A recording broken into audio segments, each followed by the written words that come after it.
না আমি ভেজ তো অত ভালো খাই না। ভালো খাও না তো? ঠিক আছে।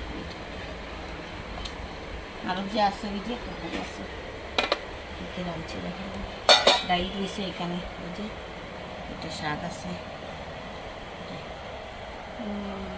কি শাক এটা? এটা পালই শাক। পালই শাক। এটা কি শাক কয়? এটা কি শাক? এটা আছে শুটকি টক আছে, আমের টক আছে। আপনি এটা টক দিয়া খাইলে বানানি, এটা দিয়া টক দিয়া। আর ডাইল খাটি মুখে বাজার রয়েছে হালকা এখন ডাইল রয়েছে আর কাটল দিছি যে বাজা করবো গরম গরম রাত্রে। ডাইল আনছি না এখানে রান্না করে রয়েছে। এটা যারও না এরকম সিদ্ধ কম হয়েছে নাকি জানি, আসলে ঠান্ডা হয়ে গেছে না নি একটু ইয়ে থাকলে। আমার মা আগে বানাইতা, ছোটোর সময় আমরা খাইতাম, এরকম ভালো লাগতো।